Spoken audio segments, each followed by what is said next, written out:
네, 여러분 안녕하십니까? 여러분들 오늘은요, 우리 이제 상담 행정 좀 볼까 하는데 이게 여러분 이게 뭡니까? 이게 사실 윤리 아닙니까? 윤리, 그쵸? 그래요. 상담 윤리 강령에 대한 걸 지금부터 좀 볼 겁니다.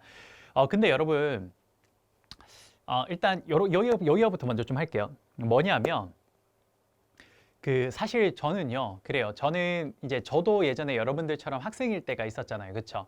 그 제가 이제 개인적으로 가장 좀 싫어하면서 지향하는 강의가 뭐냐면요. 단순히 그냥 이제 그 읽어만 주는 강의. 가장 일단 싫어하고요.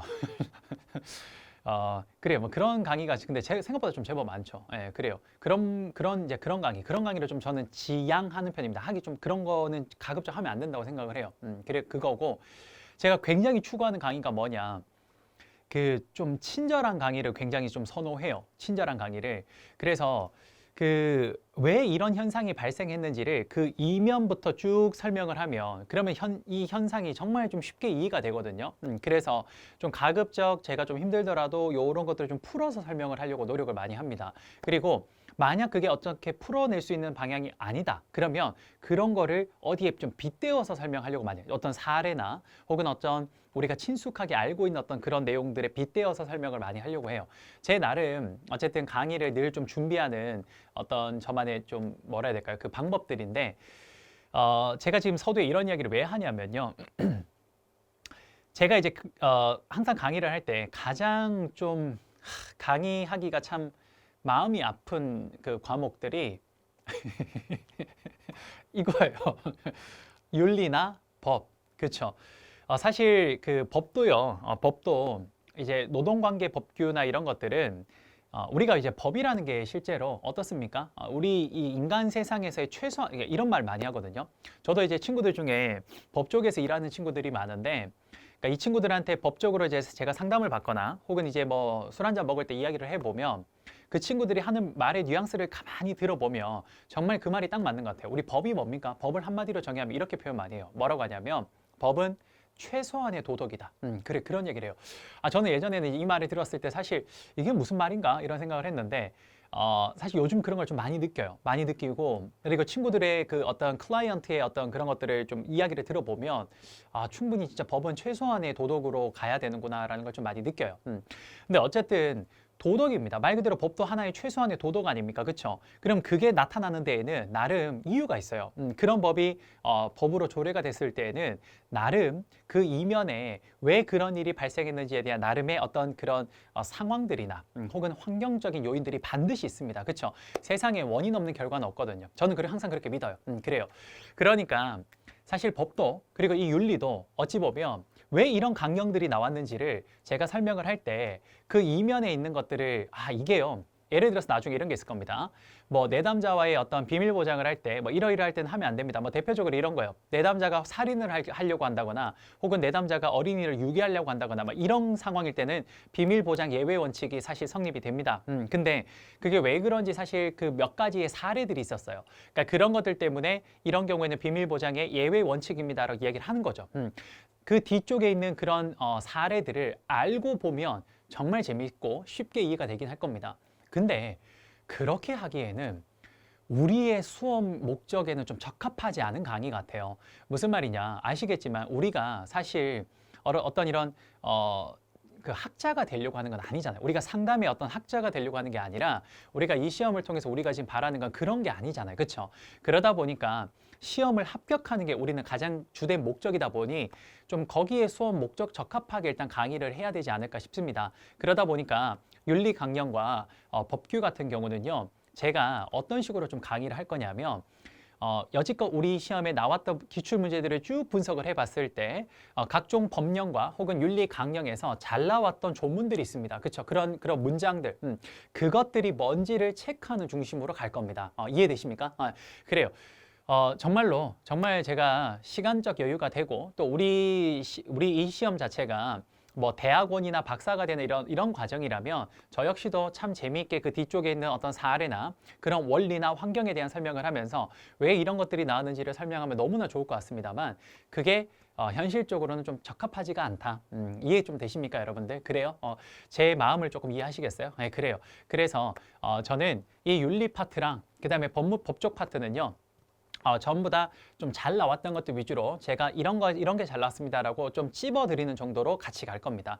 개인적으로 조금 싫어하는 방식이긴 합니다만 그래도 가장 이 제 강의가 재미있고 즐거워야 된다는 게 제 가장 중요한 철학 중에 원칙 중에 하나인데 그런데 그것보다 더 위에 있는 게 뭐냐면 선결 조건이 강의는 반드시 수업 목적에 적합해야 된다는 게 제가 가장 중요한 원칙으로 생각하는 거거든요.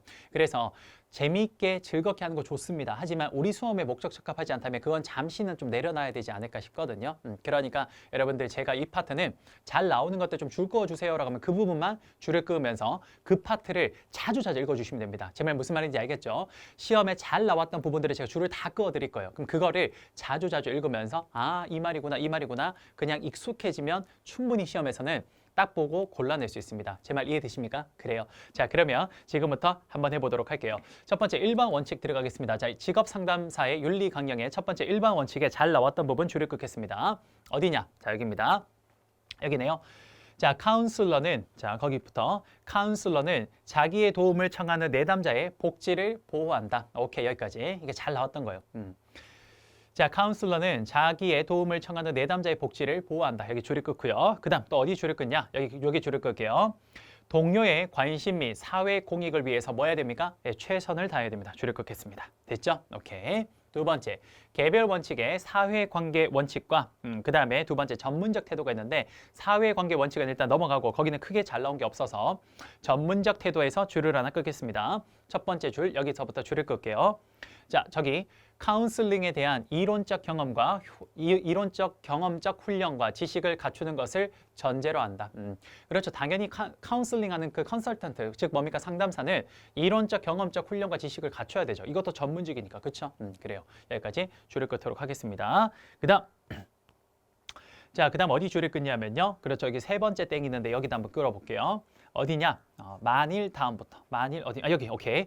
자, 자신의 개인 문제 및 능력의 한계 때문에 도움을 주지 못하리라고 판단될 경우, 즉 상담자가 내담자한테 자신의 어떤 능력적인 부분이나 한계 때문에 도움을 못 준다라고 생각되는 경우에는 뭐 해야 됩니까? 오케이, 다른 전문직 동료 및 기관에다가 의뢰해야 된다. 이것도 시험에 잘 나왔던 보기라서 하나 체크하겠습니다. 그다음 개인정보 보호 한번 들어가 볼게요. 개인정보 보호 첫 번째 줄 긋겠습니다. 카운슬러는 내담자 개인 및 사회에 임박한 위험이 있다고 판단될 때 여기까지 줄을 끌게요.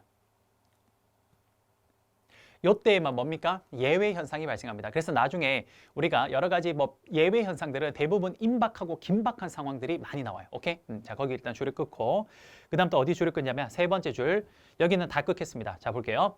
내담자에 관한 정보를 교육 장면이나 이게 진짜 자주 나와요. 자, 내담자에 관한 정보를 교육 장면이나 연구용으로 사용할 경우에는 내담자와 합의한 후 그의 정체가 전혀 노출되지 않도록 해야 된다. 오케이.